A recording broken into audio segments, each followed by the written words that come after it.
Good morning. Such a funny thing to say. Just like embedded. I'm still saying it. No morning, please. There's nothing to be sad about. Just have a blessed welcome to today's harmonization. Today I want to get real with you about something that I see happen for me, and I think it happens with Emily and I a lot, and how we take something into the world and how we reflect upon it in a way that just seems to really kind of clear up some space.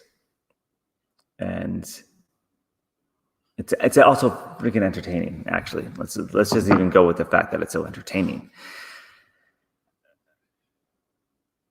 So I don't know, have you ever had that person, like, you really want to like them, and you meet them through friends of friends. There's nothing like you can put your finger on it. Like, there's nothing wrong with this person at all. But every time you start having a conversation with them, it feels like it's just bouncing off of them. Like, you think they're really interesting. You think they're really like a great person. They're intelligent, and you really want to have like a dialogue back and forth. But every time you speak to them, it's like they got to one-up you, or they have to list off, and I say have to, you loosely here. They have to list off all their achievements. I don't know. I think you probably have, because I certainly run into quite a few of these through the time of my life, and most recently, another one came back into my life. And I don't want to have anything between me and anyone. I don't want to ever have a space where I'm not connecting with the person in front of me and seeing them for their greatness. I mean, really just seeing them for that expression of life that they're living, and be able to jive with that, even if it's things that I'm not interested in, even if it's things that I don't even agree with them on. Like those, but those like, that's cool, because I can find a new paradigm on it and look at another angle. If I don't agree, it expands me, my way of thinking. But the funny thing is, sometimes when I agree with people, actually sometimes the people I agree with most, this kind of interaction happens. It's like the response is like they share something with me and I go to agree back with them. And rather than seeing that, hey, I'm agreeing with what you're saying here, they immediately have a defensive mode, and they're like putting up a list of things that make what they're saying true. We might have a really special moment. Hold on.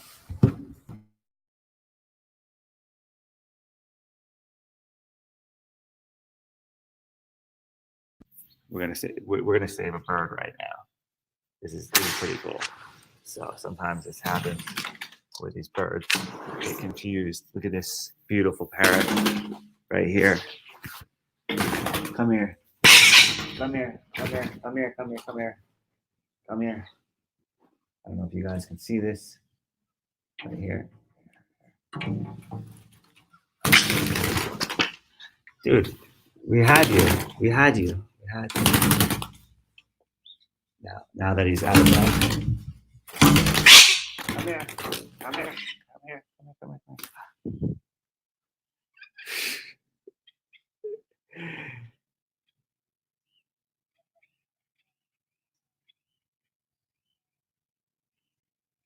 So I don't know if you got to see all of that. That was pretty epic.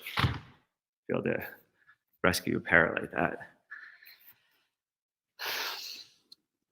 So took me a little off track. Here's the thing.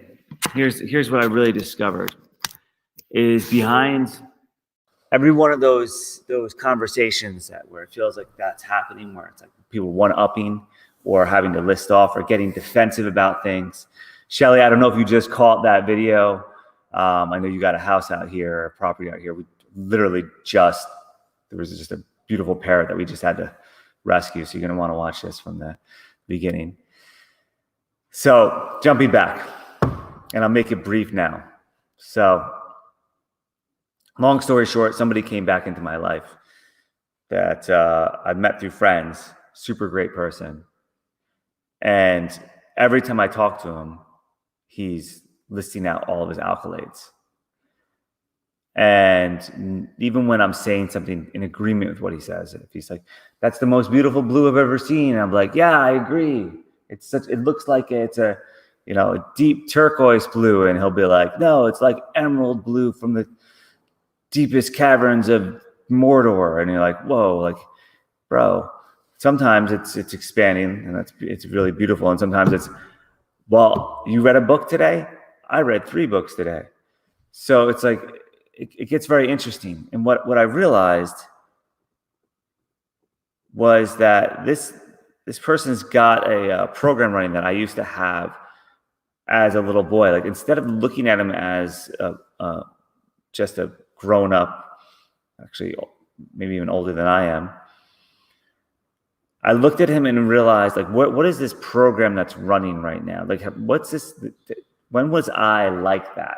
When was it that every single time somebody said something, I had to know more than, be like, not just know it all, but know it more. Like, always knew it more. Always had, if somebody had 2 cars, then I had to have 3. Like, when was I that person?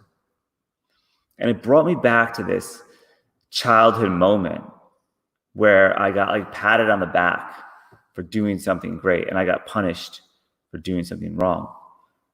And this, like, install of how important accomplishment was, and how that achievement seeking that becomes a winning formula for one's life. Like, when I'm achieving, then I have value, then I'm worthwhile. And all of a sudden, when I could see that this is the program that was running, I could see this person as a child doing this, because I remembered when I had that, and I carried that well into my adulthood.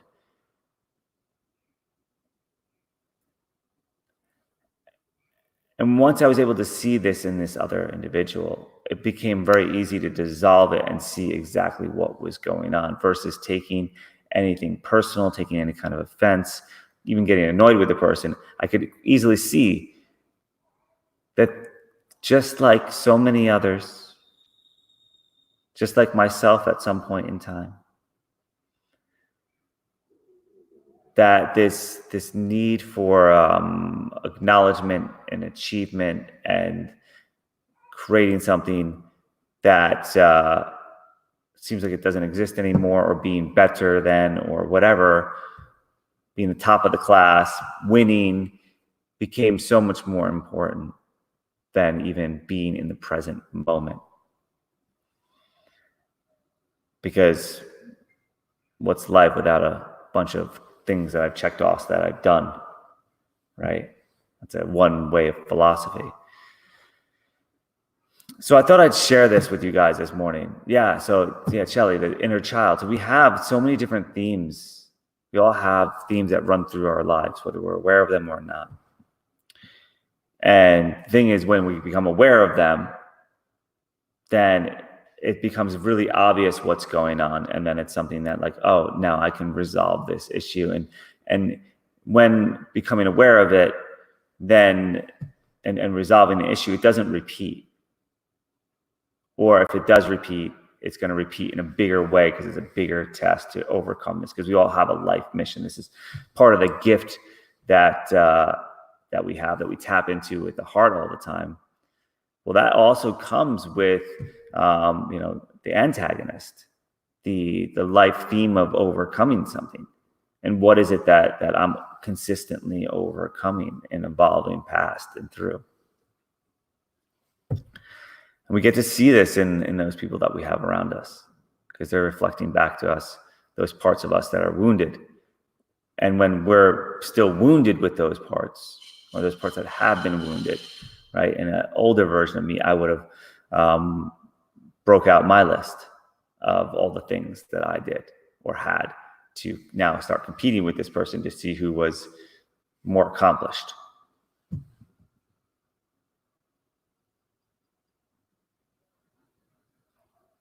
And now that I've actually begun to, or have cleared that energy, there's no need, there's no charge to it, and I can look at this person completely as a whole, an equal person, which is really what they truly wish to be seen as.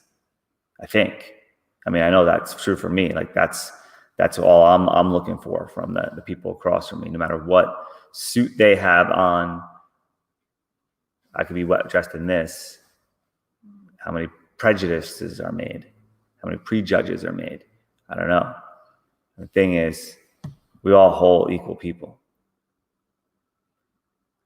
So it's pretty magical. And to say it's anything less than whole and equal between us is really just to deny peace, to deny that liberty, freedom for everybody. Because somebody's got more than I do, so I'm worth less. Or somebody's got more than I do, so, or however you want to put it, however you want to shake it out.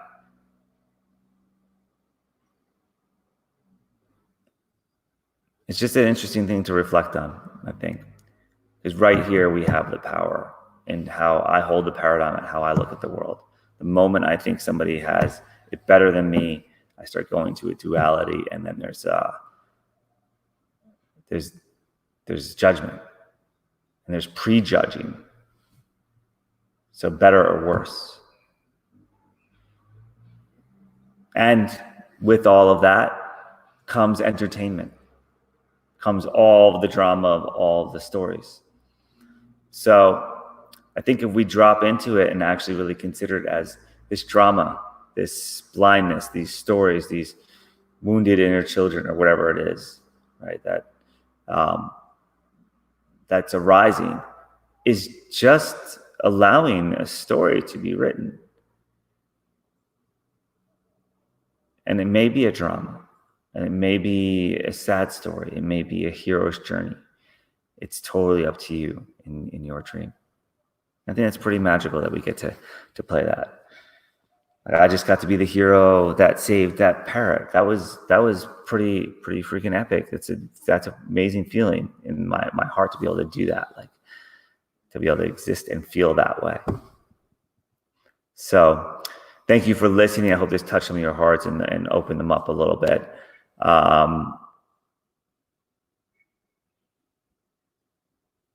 Yeah, Shelly, it's interesting. Shelly says she went to Italy and did this. And you can go anywhere. You can go with a therapist. You can do plant medicines. You can do meditation, whatever, to bring this stuff up. And it's just happening in the moment all the time. Anything that pisses me off, anything that gets me rattled, anything that frustrates me is stirring up some part of me that I'm not looking at, that I'm judging. That's some of my, what I call bullshit, right? So it's a beautiful thing. It's happening all the time. Going away and taking specific time for it. If you've never done that, going to a retreat or something, highly recommend that, because it gives tools that you can use throughout all of life.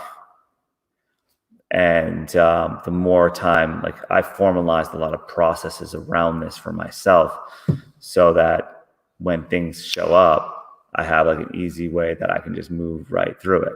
Just like if I was having somebody throw daggers at me all the time, right? That's kind of how I came in my mind. What people say can be like daggers being thrown out, right? They can be kisses, or they can be blessings. They can be like daggers. So I got to the place where it was like, okay, what are my moves? When people say these things come out to me, this is the move for what is being said. And it may be a dance, it may be a block. And just formalizing that process for myself. So that was very helpful. So whatever your process is, take time doing it.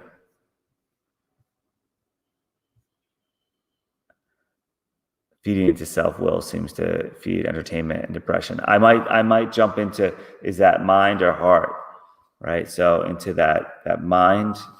If the mind wants that distraction, that's that ego, right?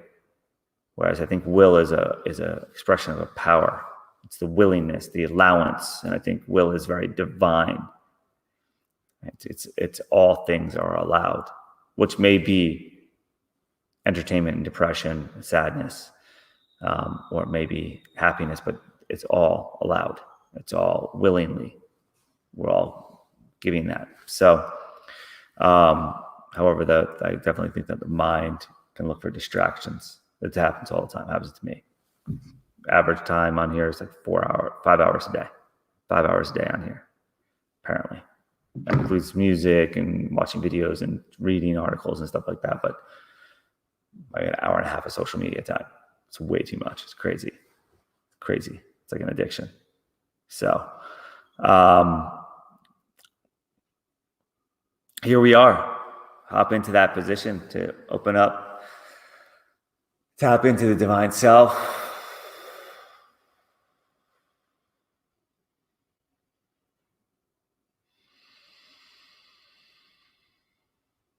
Just begin breathing however you choose to breathe. I think everybody knows at this point by now, my breath is inhaling into the belly, then into the chest. Holding it for a moment at the top, feeling the expansion in the lungs and the back. If you have something else that you enjoy, go for it. You are your own best guru. And exhaling out, releasing everything. And you can go at your own pace as well.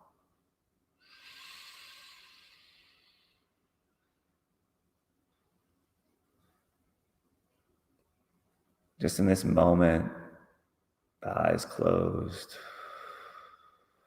becoming very present to the now.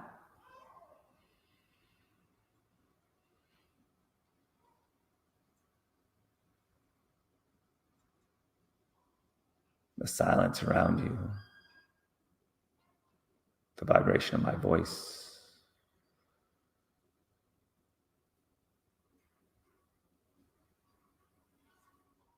Going past the sound into the energy.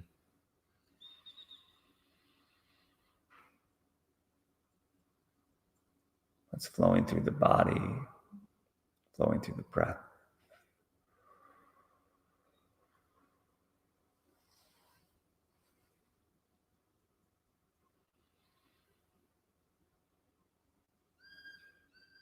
Bringing the attention to the heart, noticing the mind begin to calm, clear.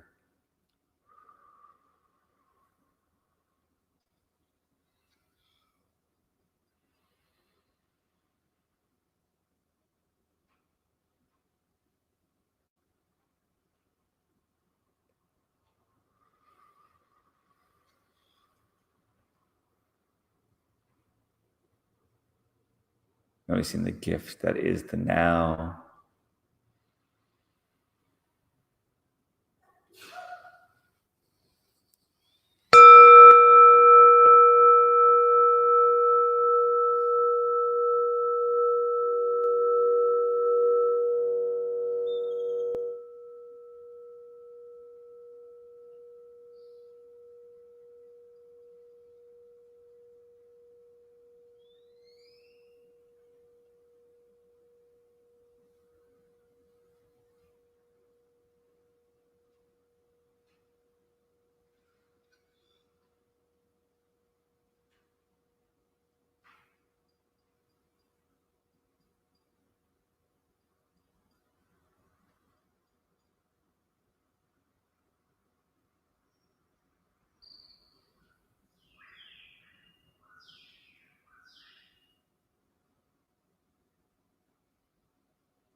bringing the attention to the heart chakra, breathing in pure light into the heart.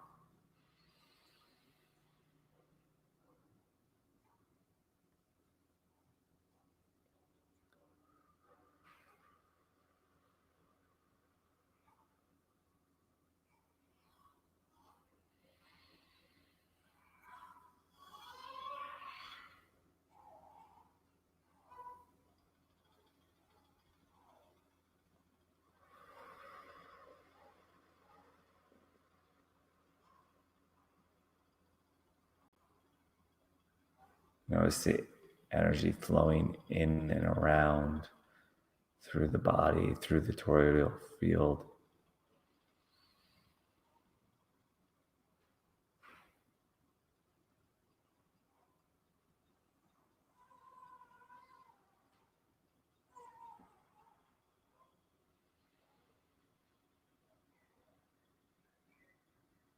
Charge that field with each breath.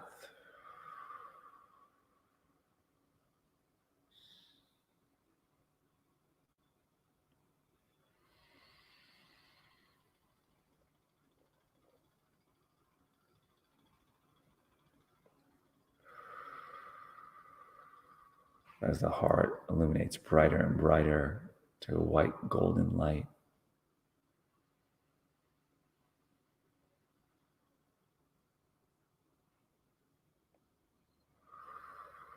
Broadcasting beyond the body, gift of love, gift of life,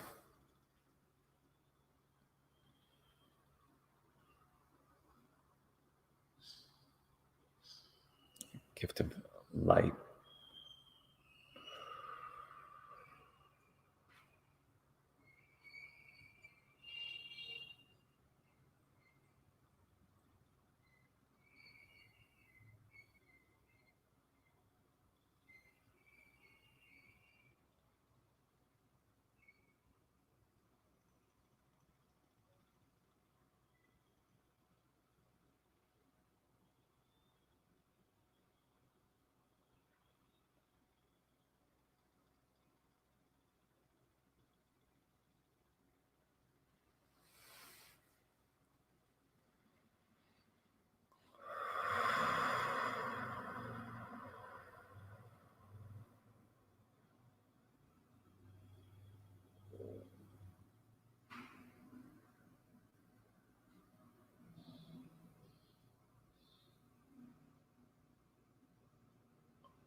Allowing this light to project blessings on the entire cosmos.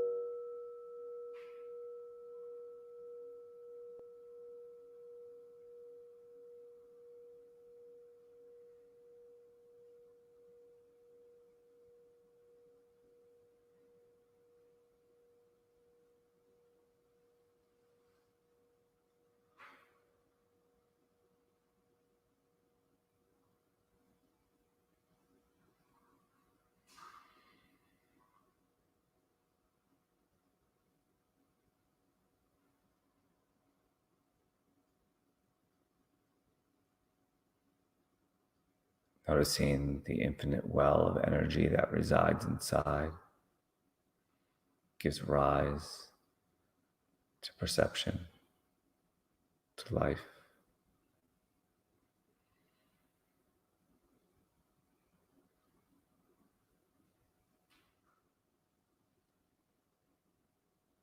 The source, the God, the creator, the energy, the well.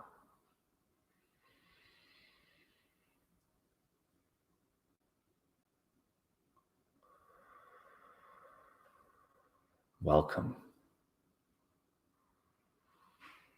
Come with your infinite well.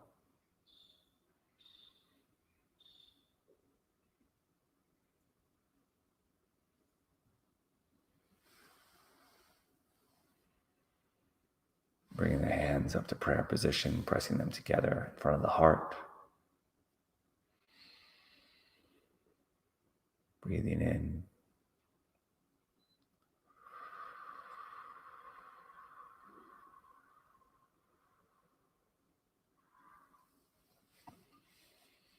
Embracing, embodying this vibration.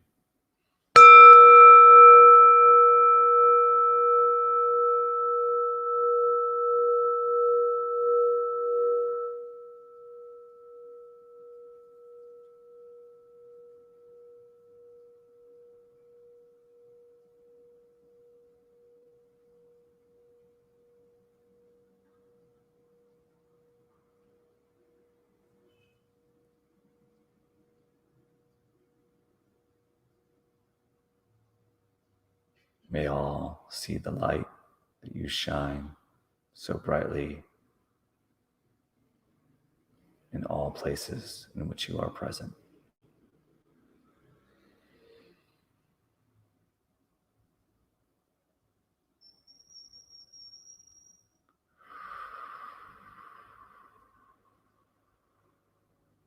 Lowering the hands down, opening the eyes whenever you feel good about that. Take a moment, just check in with yourself. Let me know how you're feeling. How do you feel after that type of harmonization? How was the sound for you?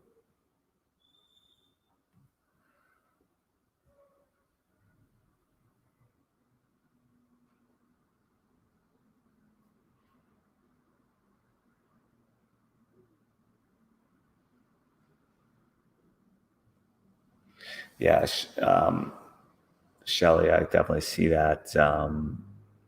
Definitely hanging out on social media as entertainment can be great, socializing with friends. And I'm not saying it's a bad thing per se. I'm for anyone else. I really like to not be on this looking into a black mirror. Like that's something. When I have this nature around me, I like to really take that in, and sometimes I miss things that are happening there because I'm looking at the phone. So that's something I'm reducing. I just recently became aware of. But whatever feels good for anyone. I mean, do as much time as you want. And Nina, we'll catch you when you're online. Thank you so much for sharing, everybody. Thank you for being here. God bless you.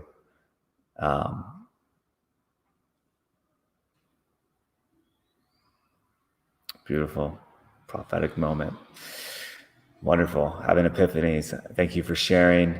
Have a beautiful, beautiful day. And we'll see you tomorrow. Cheers.